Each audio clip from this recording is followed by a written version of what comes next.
Welcome to Better Together with your hosts, Emily Italia and Jennifer Morrow. When we all work together, we are stronger and can accomplish more for the kingdom of God. And now, here are the hosts of Better Together, Emily Italia and Jennifer Morrow. Hello, friends. Welcome back to another episode of Better Together. I'm Emily Italia. I'm Jen Morrow. And we're excited to be back, getting into the swing of a new year. Mm-hmm. How's your new year going so far, Jen? Not too shabby, I have to say. I've made a couple New Year's resolutions. I'm not doing too bad so far. I'm keeping them private. I can't say the same. I'm keeping them private because I was just talking to somebody last night about this. I was like, I don't want to say it out loud because if I fail, then I'll have witnesses.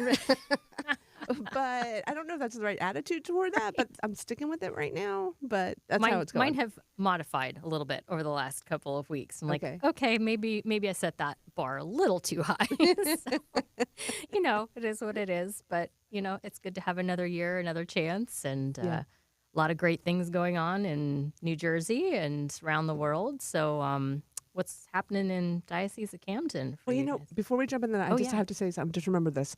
So we have a sister who writes a column for the Catholic Star Herald, Sister Emily Vincent, and her upcoming column, she writes monthly, she's great, it's about New Year's resolutions, but it goes deeper than that, right? But she says that two things that are really key to New Year's resolution, or just any resolution or change in general, right? Is she says, first, we must forgive ourselves. Oh, yeah. Right? So forgive ourselves when we kind of stumble on our path, and then also to submit to God what it is that we're trying to do. Because by submitting to God what we're trying to do, also it obviously actively brings him into the process with us. Okay. But also kind of reminds us that, is this what God wants us to do? Right. Like bring it to God to make sure that's also what he wants you to do. So it's not just you thinking you need to do these things, but work with him on that. Right. To say, Checking are in these the things that you want me to do? Or maybe there's more, or maybe I wasn't thinking about, and I thought that was really, I'm going to have to read it again because I was just editing it really quick yesterday, but I'm going to dive into that and do some reflecting on that. That's a great reminder. Because I thought that was good stuff. Well, and sometimes we're called down a particular path and then maybe that path branches, right? And it's like, okay, well, you started out the right way, but now I kind of want you to veer this way. And you don't know unless you're checking in. Right. From time to time. So, like, for instance, for those who are watching and can see on the video, is this what my hair is going to look like in the new year? I don't know. I crimped my hair. I've been doing it for like 4 days now. I was going to say, I like it. It's kind of wild because in the wind, it just flies everywhere. And then it just looks like I am a crazy person who put my finger in like an electric thing. No, it does. So if you're watching online, drop a note in the show notes on social. Is this staying? That's what I want to know. Yeah, we'll take a poll later because I don't know if this is working. So, I'm amazed that you're able to get it to grow because I get so irritated. By the time it hits my shoulders, I'm like, I've had enough. I got to do something with this. It keeps me warm in the winter. Aren't you grateful we don't have to shave our heads? My poor husband, every morning, it's like 15 minutes of, and just... yeah, no. Yeah, I couldn't do that. And then you got a cold head for winter. So that's what I'm talking about. Yeah. No, the longer it keeps me warm, covers the ears. Yeah. So this show's going a whole other direction today. Yeah, it's a little jocularity. This is good. So what's going on in Trenton? So we are gearing up as all the dioceses are, for Catholic Schools Week. So that's going to be a big one, and it would be nice. We might do a little recap afterwards. Maybe we can connect with some folks in different schools. I know there's a lot of excitement at our individual parish over it, and the opportunities to kind of showcase all the great things about Catholic education. And then a few other things going on. One actually is not of the Diocese of Trenton, but within its borders. The St. Mary Byzantine Catholic Church, it's one of the 24 additional Catholic rites. We had Alicia Brozovic on our show a few months back talking about a great show. They had a workshop, a come and see workshop, to kind of learn what it's all about, the Byzantine rite and the other rites of the church, and just how the divine liturgy is a little bit different from our experience of the Mass in the Roman rite. Well, they're going to bring that back, but in a 3-part series in February, kind of coinciding with Lent. I believe in their tradition, it's called either the Great Lent or the Great Fast. Obviously, I'm not an expert. But that's going to be a 3-part series on 3 Fridays in February. It's going to be February 13th, 20th, and 27th. And it'll be a little bit of a continuation of what was introduced in the fall as a focus on learning, prayer, and reflection. And the 3 topics I think that they've posted were it's going to be on history and heritage, on theology and liturgy, and the liturgical seasons, which are a little bit of overlap with Roman Rite, but slightly different. Yeah. And then they have some additional feasts in there that they celebrate. Their calendar is jam-packed. So I just from a personal standpoint, I find that really interesting to just go see, what are the differences, and then, meet some other people who are from that rite. And so if you want more information on this, if you're interested, they're doing virtual and in-person, which is nice because they're Friday evenings. Yeah. So if you're, cutting it close with your commute and you still want to attend, I think virtual will be an option. And all the information is going to be available on their website, stmarybyz.catholictrenton.org. It's a bit of a mouthful. stmarybyz catholictrenton.org if you're interested. And I love that also because when we did the show at the end of 2025, they had an event that we were promoting as well. But I know I couldn't go because I had a family thing coming up. But this I can go to. Oh. And it's really pretty kind of neat that, you could listen to that podcast again or that show again. We can even put the link in the show notes so that you could kind of brush up on what the differences are and the similarities. That's a great idea. And then go in February. Yeah, I think like it's looking forward to that. And then I've mentioned show notes twice. Jim, I'm sorry that I am promising all these things in the show notes. Jim's like, as long as you give me the links, we're good. Yeah. And what else is up? Well, the other thing was not specific to our diocese, but to the world. I just saw this online today on EWTN News Nightly. Apparently, just after the Jubilee Year of Hope concluded in Rome, Pope Leo XIV has declared a Franciscan Jubilee year to commemorate the 800th anniversary of the death of St. Francis of Assisi. Wow. And having been at Franciscan University of Steubenville for college, I'm like, yay, I can't wait. This is awesome. We have a Franciscan Jubilee year. Yeah. So, we're definitely going to have to dive into that. yeah. More as somebody detail. who goes to a Franciscan church, and also I'm an associate of the Allegheny I can't wait to see what this is going to be about. So, So just a heads up for those of you Franciscans out there That's right. who's interested in learning more about St. Francis and his charisms and everything. I'm sure more is going to be coming up very soon from our Holy Father and from the Vatican. So check that out. tuned. Yeah. Okay, I do have to jump in and say I would be remiss to say that we do have a pretty cool thing coming up in Camden. Oh, please. All right, so you mentioned Lent. So our communications department has been working on a really cool project. It's called Journal for Lent. Oh. And basically, every week during Lent, there will be a series of videos released. And from there are just snippets of spiritual information in a journey with some of our religious sisters and our priests.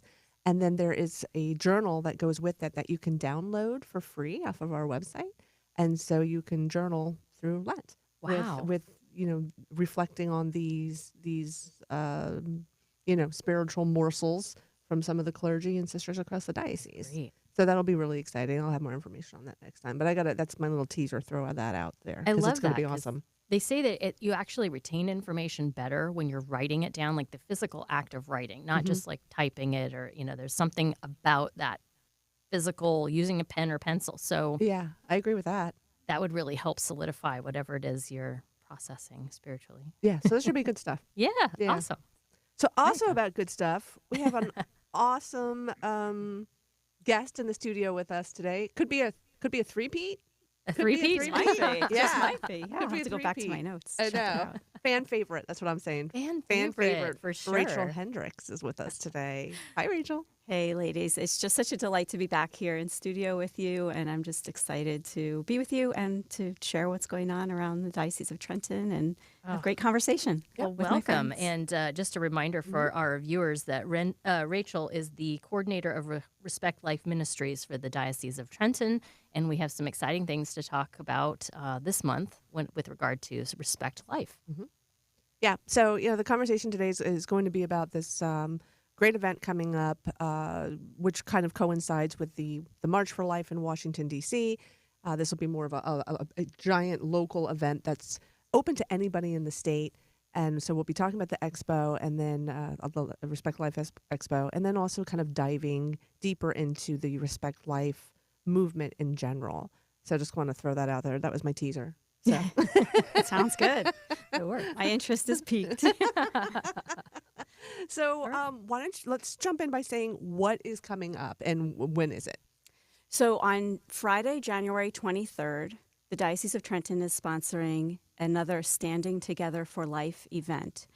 These events started in the wake of the overturn of Roe v. Wade in 22. So the following January, in January 2023, we sponsored an event, Standing Together for Life, that really was looking at the shift in our understanding of what it means to be pro-life and what Respect Life really means, and how it really is more encompassing than maybe some of us normally think about in the pro-life movement. Mm-hmm. So we were calling all different people to stand together for the protection of vulnerable neighbors in need and for our others and for ourselves, and also to better our understanding of what it even means to be human.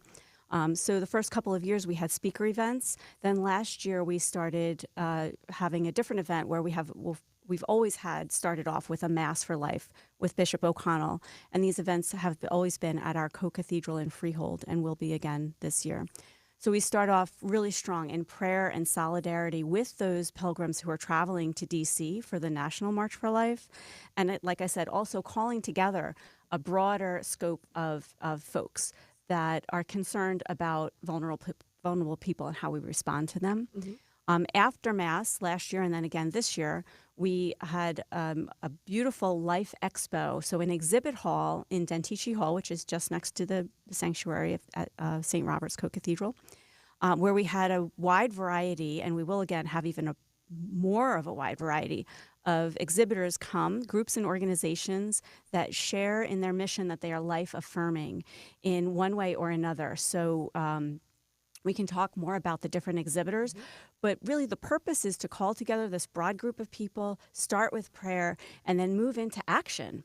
Mm-hmm. Engage with these exhibitors, engage with these groups and organizations to learn more about what the resources are for vulnerable people in our neighborhoods, but also to find out what we can do. How can we take a bigger role in serving our neighbors in need and supporting these wonderful organizations?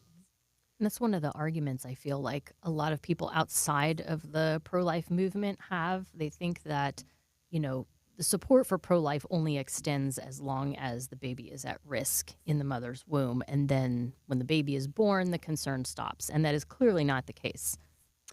That's right. And I would say, with one caveat, if you've met one pro-life person, you've met one pro-life person, right? This is true. And although many of us in the Catholic Church and many people of goodwill certainly are pro-life in an expanded way that see beyond the protection of the unborn child in the womb and go way beyond that in support of moms and families mm-hmm. who are in crisis or need help or support. So this is a way for us to better understand what it means to be pro-life. The vulnerable child in the womb obviously has kind of like a maximal vulnerability there.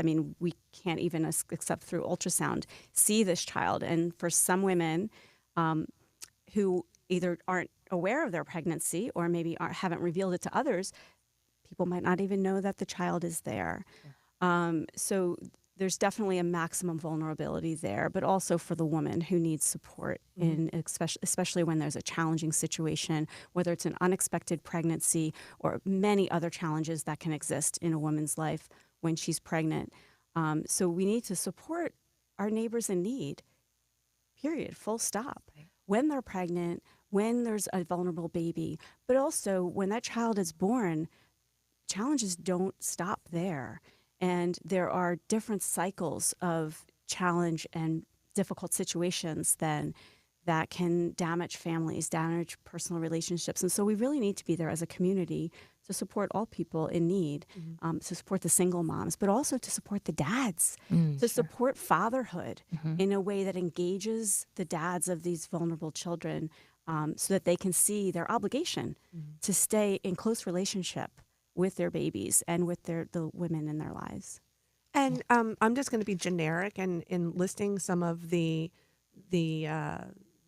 people at the expo, and then you can go deeper into it. But what jumped out at me is when we talk about those who will be at the expo, we have women in crisis pregnancies represented, pregnancy resource centers, infertility support services, and then there's some that kind of jumped out at me. We also have prison ministry, Catholic cemeteries will be represented, support for adoption, foster care, and those with disabilities.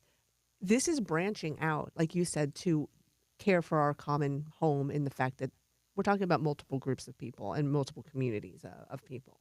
And I think that that's important to note, because there's a lot of different stuff in here. And of course, you'll have the mobile ultrasound unit, which is pretty neat. Where's that from? Super cool. So that's from Options for Her, which is really a full service pregnancy help center that is, they have physical locations in Cherry Hill, in Trenton, and in Ocean City.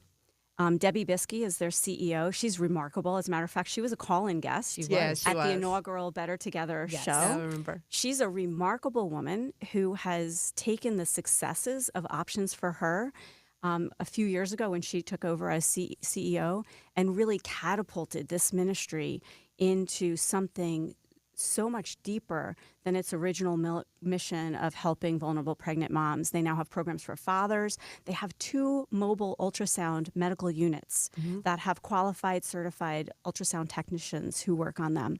They take these units and park them legally in close proximity to abortion clinics, who, by the way, don't offer free ultrasounds and sometimes don't offer ultrasounds at all. So here's an opportunity for vulnerable pregnant women right next to the abortion clinic to get a free ultrasound to at least date their pregnancy, offering a medical service, but of course supporting the woman in their decision and letting them know that you have a chance, you have a choice for life to keep this baby. Regardless of your situation, we will walk with you the whole way, even after your baby's born, and engage the baby's father if he's around and willing.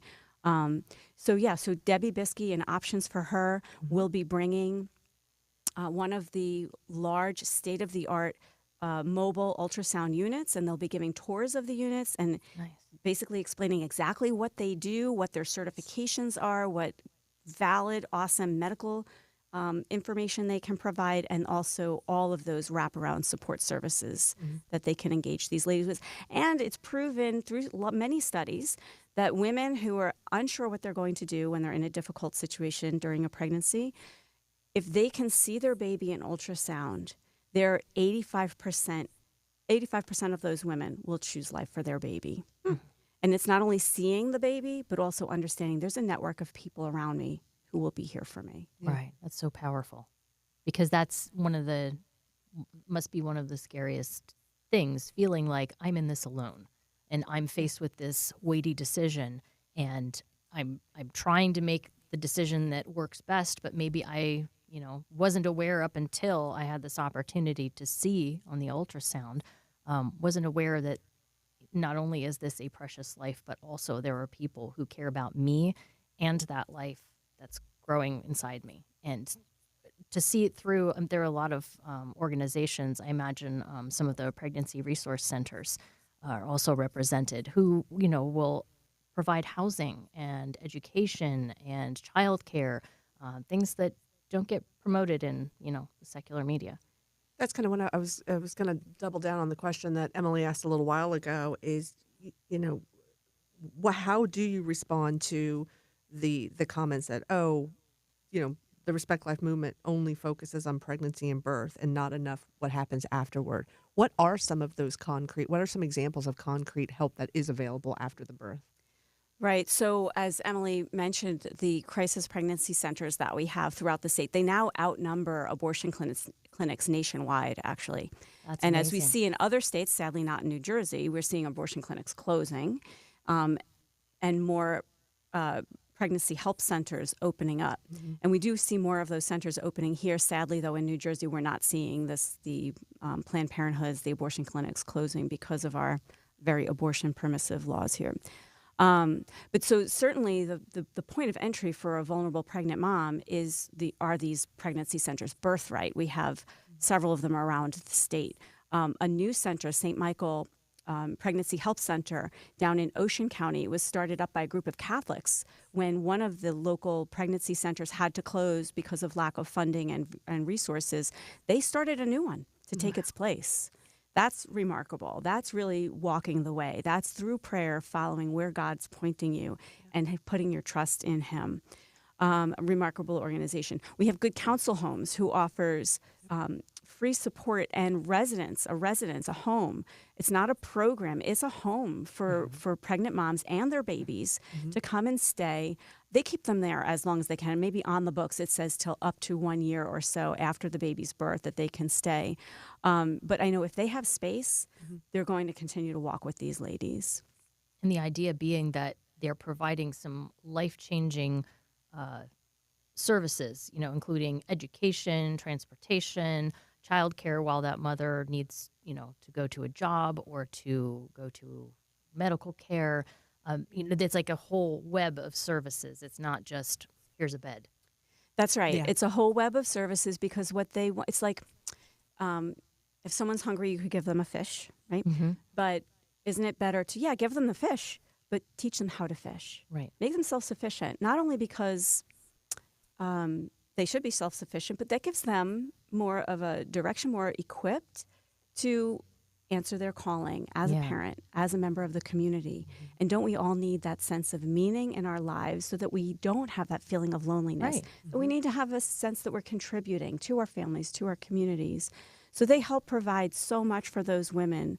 So branching off into one of those different areas we don't normally think about in terms of how we continue to support moms, babies, and families after the birth is in the area of foster care. We don't talk very much about foster care or adoption, but we need to talk more about it. After all, I'm looking at the beautiful image here in studio of the Holy Family, where we have St. Joseph, the foster father of Jesus, and where we all see ourselves through our baptism as adopted back into the family of God, right? So we have to recognize that if we want all of these women in challenging circumstances to choose life for their babies, we know some of them are in situations that are going to be difficult, maybe even dangerous for the baby once born into that household. Perhaps it's poverty. Perhaps it's instability. There could be drug addiction. There can be mental illness. There can be homelessness. And so oftentimes we need to be prepared for when those children, those precious children whom we want to see born, may be placed in the foster care system and may eventually be placed for adoption. We know the most ideal situation is for all of our children to be cared for and loved by the parents who conceived those children, right? But that's not always possible. And so our next best thing that we need to support is foster care and adoption. So a couple of the organizations that are going to be at the Life Expo on January 23rd over at the Co-Cathedral in Freehold, one of them is called Downeyside Adoption Agency. And it's run by a beautiful Catholic woman, Dawn Rosinko. I really strongly recommend you look up Downeyside Adoption Agency. They're located in La Valette. They perform a very focused mission where their mission is to care for and look after the most unadoptable children. Oh, wow. Those are the children that have that are available for adoption and have been struggling through the foster care homes and are between the ages of 7 and 17. So as we know, many people who think of adopting children think of adopting babies. And as you can imagine, as a child ages, gets older and older, there can be complicating factors to introducing and inviting this child into your home, whether you have other siblings and other children in the home or not. So the children between the ages of 7 and 17 it's very difficult to find full, loving new stable homes for these children. There are also situations where there's a medical complication. There could be special needs that the child has, but also sibling groups. Mm-hmm. There are times when there's siblings, 2 siblings, 3, 4, 5 siblings. And the best scenario can be to place these siblings together in a loving home. But wow, is that challenging? Sure. Yeah. So that's the primary mission of Downey Side Adoption Agency, is to place these most vulnerable older children into loving, stable homes. Another organization, and technically, we'll go back to Downey Side, technically that is not a faith-based adoption agency. Dawn Rosinko, right, who runs the Lavalette office here in New Jersey, is a faithful Catholic woman and just such a beautiful soul. Moving now to the other organization that supports vulnerable kids in the foster care system. So we're talking about the kids who have been neglected or abused and now are in foster care. There's an organization called CASA, and CASA, it's kind of related to the Spanish word for home, right? But it's capital A, capital C, capital A, capital S, capital A, and it stands for Court-Appointed Special Advocates. Mm-hmm. Oh, okay. So this is an organization that has chapters all over the country, and what they do is they recruit and train volunteers to be special advocates for neglected and abused kids who have been in the foster care system. So it's just such a beautiful way to volunteer, because we're talking about the most vulnerable kids. Now, when children are placed in the foster care system, yeah, there are supports for them. There's social services, right? They're often they're seeing therapists because their lives are in such transition. And there's legal help for these children too through the state. But there's no one there unless there's a CASA, we call them a CASA volunteer, unless there's a CASA, court-appointed special advocate, who's there strictly as a volunteer with their sole purpose is to look out for that child's best interest. Mm. They can have access to the schools where that child goes, to the homes, the foster homes, to doctor appointments, and their only focus, they don't have to report to anybody. Yeah, they make some reports to CASA, but again, it's not their job. They're not getting paid for it. They're doing it because they want to help these children find a better way. And they can be an essential resource not only for the child, but for the court system that are making decisions on behalf of the vulnerable child. So such an interesting array of exhibitors that we'll have. And so those are 2 examples of where the pro-life, meaning pro-life, that meaning extends way beyond the birth of the child. And also opportunities to volunteer. So those who come to the expo, looking for even maybe how to help or how to be part of the ministry, there's going to be options for them. Enormous options for volunteering, whether you have 5 minutes a week or whether you have lots of extra time. Mm-hmm. There will be so many opportunities for you to find ways to answer the call that God's maybe tapping you on the shoulder about. Maybe you don't even know until you go up to an exhibitor and find out about one of these vulnerable populations. Like, wow, I've been thinking a lot about this. Or a certain saint that's a patron of a certain area has been tapping me on the shoulder. And here right in front of me is presented a beautiful opportunity. And opportunities that most of us probably didn't realize existed. I had never heard of that. Me neither. CASA before. So fun fact, my oldest daughter, after graduating from college, she was doing some service in Kentucky. I had never heard of CASA either. So she did 2 years of service in Appalachia, and then she moved was looking for a job. She stayed in Lexington and found a job quickly based on her experience helping vulnerable populations in Appalachia with CASA. It was CASA of the Bluegrass, so shout out to CASA of the Bluegrass. She had a wonderful experience there. So she was the employee who was responsible for recruiting and training the volunteers. And I learned so much. And right after she took that job, suddenly everybody I talked to had been a CASA in New Jersey, knew something about them. Amazing. So I was tardy to that party. I didn't know anything about that. But, here's a whole new world open up. And that's the reason I extended the invitation out to the local CASA organizations to be part of Life Expo. Oh, wow. I love it. That's awesome. We are going to take a really short break, and then we're going to come back and talk more about this expo and some of the other people who will be there. Stay tuned, and we'll be right back. Bishop Robert Barron on the priesthood. I'm kind of a teacher by nature. I always have been. I've always loved books and ideas and life of the mind and speaking and all that. So I brought that into the priesthood. You know, a very wise thing was said a long time ago, namely that if God chose you to be a priest, he chose you to be a priest, meaning he chose you with your particular gifts and what you're going to bring. So you don't leave that behind. On the contrary, God chose me with these particular gifts. So I've always discerned that teaching and writing and preaching and proclaiming would be a key part of it. And it has been. I found great joy in that. I've always found joy in the pastoral work. You know, I did it when I was newly ordained. I was in a parish for 4 years. And whenever I would go to a hospital, I go to a nursing home, go into the school, counsel, engage couples. I mean, I always found great joy in that, even though it's challenging. The leading Catholic voices are on EWTN Radio. Too often Christians walk through life as if their circumstances had the final word, as if a bad doctor report, IRS audit, or mean boss were all-powerful. We need to start thinking and living as if God is all-powerful, because he is. When Paul was in prison, waiting to be beheaded, he wrote things like, "I am pressed, not crushed, persecuted, not abandoned, struck down, not destroyed. In all these things we are more than conquerors because of him who loved us." He knew he had the upper hand because he had God's hand. A real champion isn't someone who wins all the time. It's someone who can't be defeated. Christians are supposed to walk through life like real champions. People who face the same struggles and trials anyone else does, but unlike anyone else does.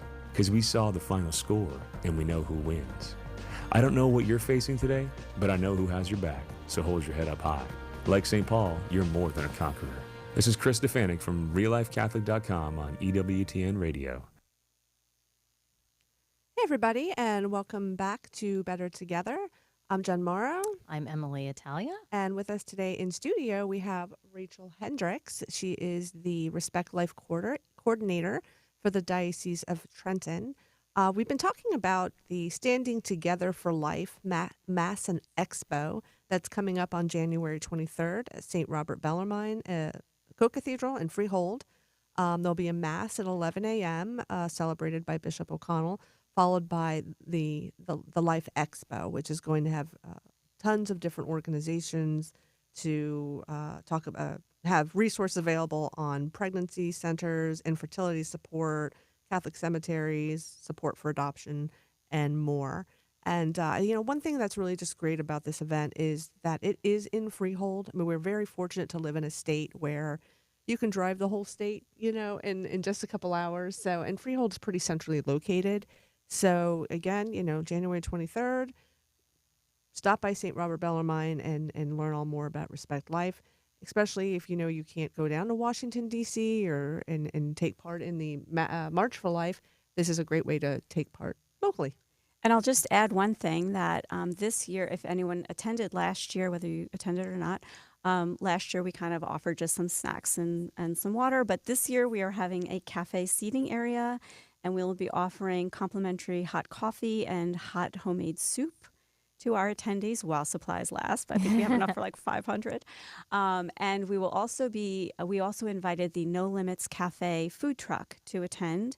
No Limits Cafe is a unique cafe that's located in Middletown, New Jersey, that was begun by Catholic parents who had been involved in their parish up in, I think, Homedale or the Middletown area.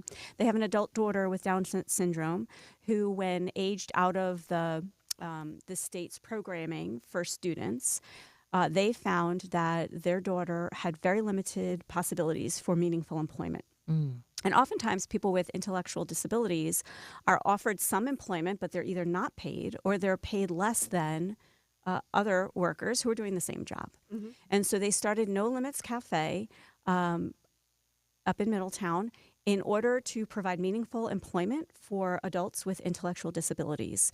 Not only do they train and employ these folks at the cafe, but they also have training programs for adults with intellectual disabilities so that they might find placement in other food industry locations.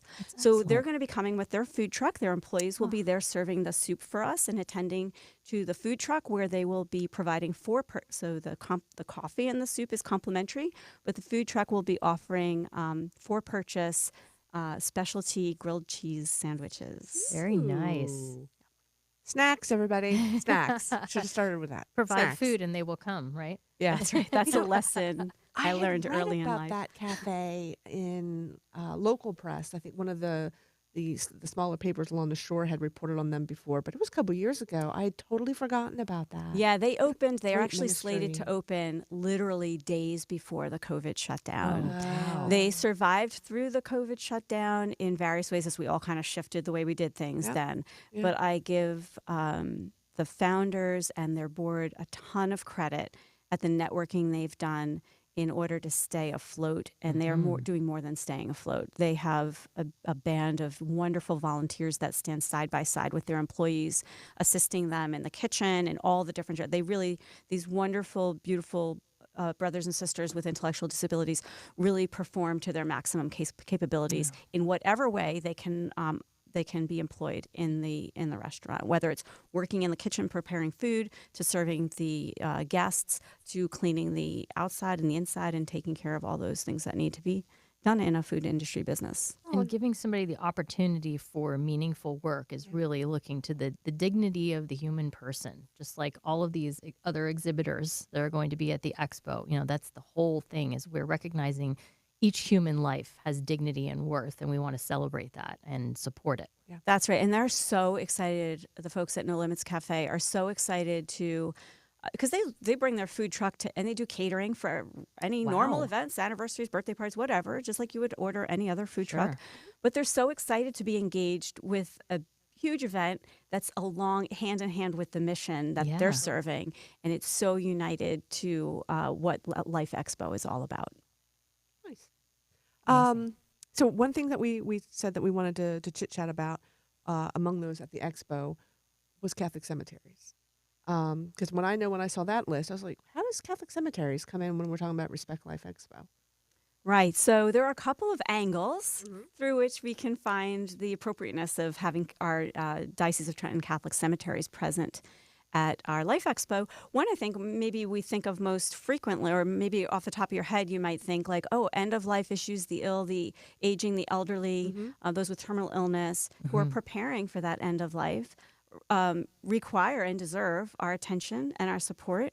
And certainly upon their passing, especially for what we believe as Catholics, of course we know is true, is that we want to provide a dignified burial for all those who pass, and that we want for those baptized to be given that attention through the rituals that we provide in the church with funeral rituals.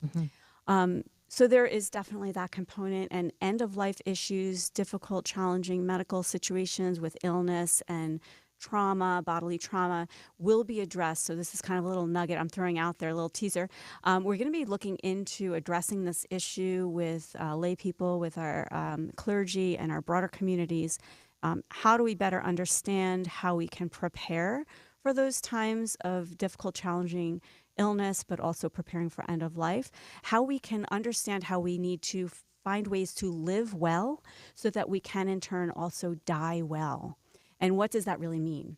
So Dr. Charlie Camosi's most recent book, Living and Dying Well, a Catholic Approach to Resisting Physician-Assisted Suicide, or killing, as he rightly calls it. Which is legal in the state. So which is legal in the state. It's very important to be having this talk. Yeah. Right. So, but we'll be putting together 3 sessions in the spring that we'll be launching those dates very soon, in order to tackle some of these difficult issues around how we understand death and dying and end-of-life issues.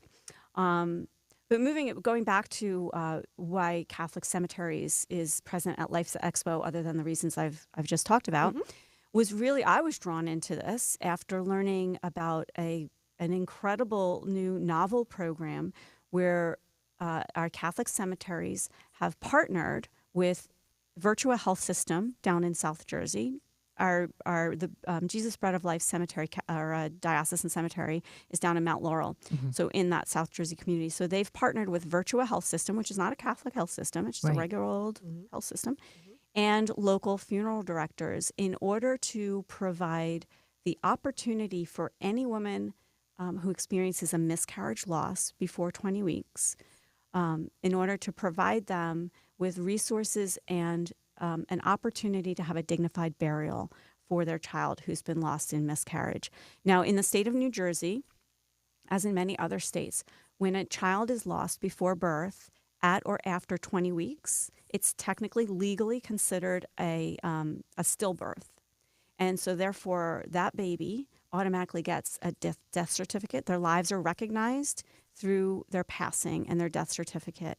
And then there's a kind of normal course for families to be able to have their child's remains taken by a funeral home and then given burial. When you lose a baby in New Jersey before 20 weeks, it's considered medically or legally a miscarriage. And before 20 weeks, sadly, there's no process right in place to issue these death certificates that would pave the way for women and couples to have their child's bodily remains through the process for burial. There's not even, we need laws to protect parents in this case of miscarriage when that occurs, especially when that occurs in a hospital setting. So upon miscarriage, a woman might lose the remains of the baby and expel the remains of the baby at home and can retain those remains also.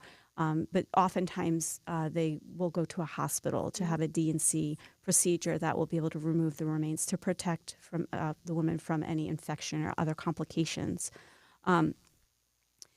But if a woman loses a child before 20 weeks, there's no obligation for the hospital staff to even offer to the woman that she might want to retain or have a funeral home take possession of those remains for proper burial for even if they're not Catholic and they believe that cremation and kind of keeping remains at home, which we don't believe as Catholics is, but basically there's no real rights to the patient's, to the woman's right to make that decision. So this beautiful program that was started by our diocesan Catholic cemeteries down at the Bread of Life Cemetery is every single woman who enters a hospital for the purpose of miscarriage treatment before 20 weeks is offered the opportunity to have their child's remains brought to this funeral home that's working with them and to have dignified burial at the beautiful Bread of Life, Jesus Bread of Life Mausoleum. And I'll tell you what, they thought that, there will probably be a lot of Catholic moms and couples that would want to take advantage of this. They have been just dumbfounded by the response of people of all faiths. They realize, this is my baby. Of course I want my baby buried.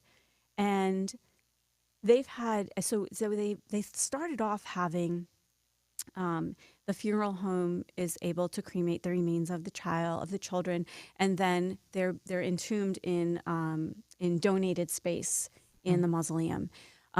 They figured, well, maybe once or twice a year we'll have a group service. So any babies who are being entombed once a year, once every 6 months, we'll have a service for them, invite them to come. Well, they've had to have these every 2 or 3 months. Wow. Not only because the reality of miscarriage is very frequent happening, right? But not only that, but the desire among these parents to give dignified burial to their child, regardless if they have any faith at all or if they have a different faith from the Catholic faith. And so they have people with no faith, Muslim couples coming, extended family. They're seeing this as a situation like we would if we had any other person in our lives pass away, right? And granted, not everybody wants a big public and might not feel comfortable inviting extended family, but the option is there. The option is there, and people are seeing this should be a normal part of what we do as family, right? We provide this for our lost little ones, and we extend that out to our families to participate in this ritual of dignified burial. And that tangible opportunity for closure. To grieve. And that's so important from the people I've talked to who have lost a loved one, be it a baby or an aging parent. Having that closure, that opportunity to go through the rite and to say goodbye, in a very not regimented, but just a prescribed way that says, okay, this is with finality. It's really important to those who are going through that process as part of the healing. Mm-hmm. And then they have a place to go. Right. Where they know that the physical remains of their child are there. And for those of us who believe in the resurrection, right, it helps us to reflect on and contemplate that day when we'll all be risen up, right? Mm-hmm. And we'll be one again with our Lord in heaven and our loved ones. So it's beautiful. It's a remarkable program. It's one of a kind. It's something that our bishop is very, very much behind, and I think we probably need to see a lot more of. For sure. Yep. That's amazing. So ideas for other cemetery ministries out there if you want to jump on board. Yeah. And funeral directors too, especially if you're a Catholic funeral director.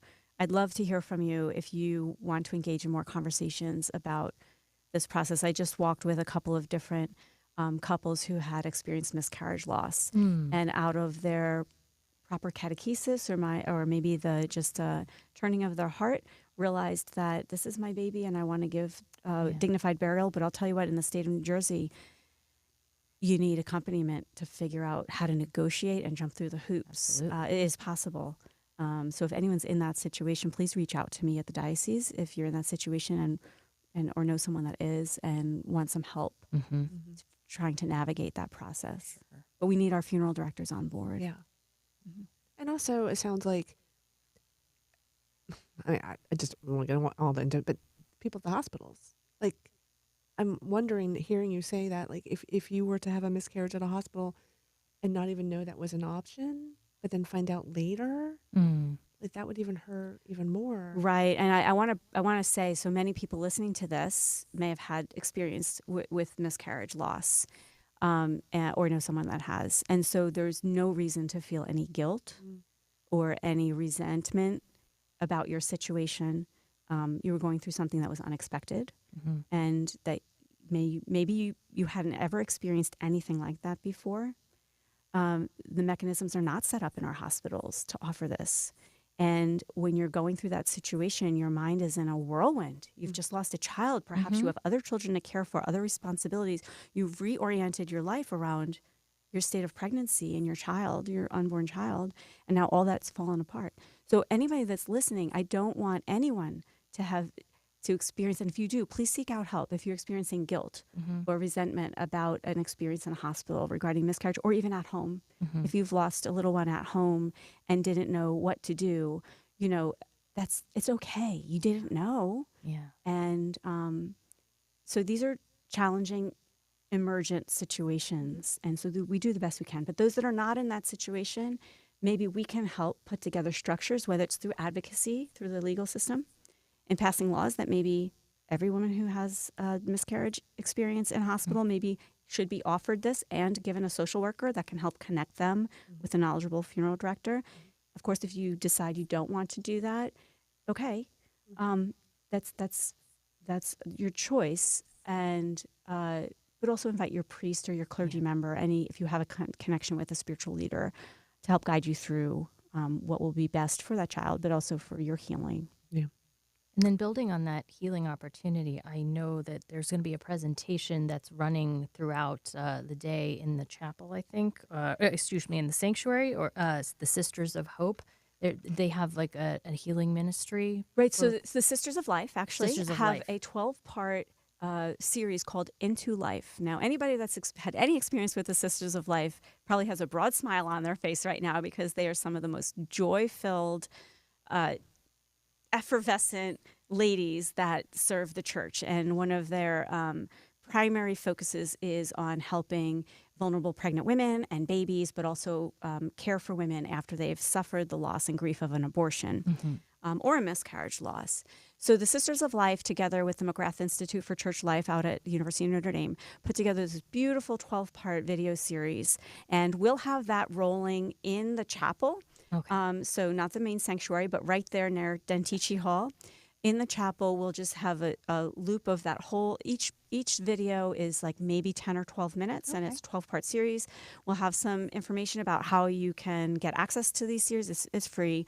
How you can get study guides, how you can just find more information. It's a great opportunity for personal study and reflection. But also if you have a women's group, a men's group, a Bible study, it would be a great like launching point for all the beautiful work that the sisters are doing. So that'll be kind of come in and come out, sit for a little bit and watch more, go away, find out maybe this can plug into where you're at in your ministry work or in your personal life. Yep. Oh, I love that. So we have about 2.5 minutes left. Well, that went of fast. talking. It did, didn't I it? know, right? I'm like, can we come back for part 2? Sure. I'm free that day. I'm free that day. You're free that day. What do you want to make sure that we get across before what haven't we talked about that you want to make sure we talk about before we sign off here? Well, that's a pretty bit in 2 minutes. And 2 Jen. minutes Thanks. and go. Thanks a Also, lot. what does the meaning of life go? Yeah. Okay. So the meaning of life. Yeah. So but regarding the event, we just want to invite everyone is welcome. It's a free event, and we want to fill that Co-Cathedral just with wonderful people of goodwill. Whether you're Catholic or a Christian or not affiliated to a faith, you have a place in our church. And there's no you are registration, welcome. right? There's no registration required. Just come. The Co-Cathedral holds like 1,000 people. You might want to get first in line for the free coffee and soup, but there'll always be stuff for purchase at the food truck.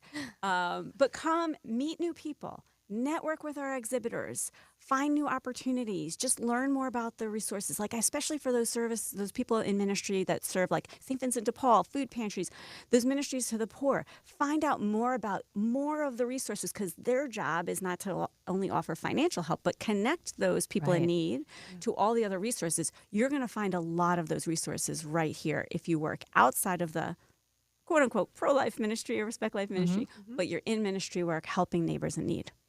So, Friday, January 23rd at the Co-Cathedral. Mass will start at 11 a.m. and the Life Expo will begin immediately after that. So we welcome everybody. It's going to be a really amazing day. It sounds like it. And so many opportunities to learn how to volunteer or take part in ways that you didn't even know. Right, because sometimes we feel like, gosh, I need to know how to put this into action. I want to pray and I want to learn more, but now I want to do something where I feel like I'm having an impact. Yeah. So right. It's going to be just a wonderful day. And I'm thinking of, so if anybody knows kind of a very noted Catholic philosopher, Alistair McIntyre, if you don't know, look him up because he's fascinating.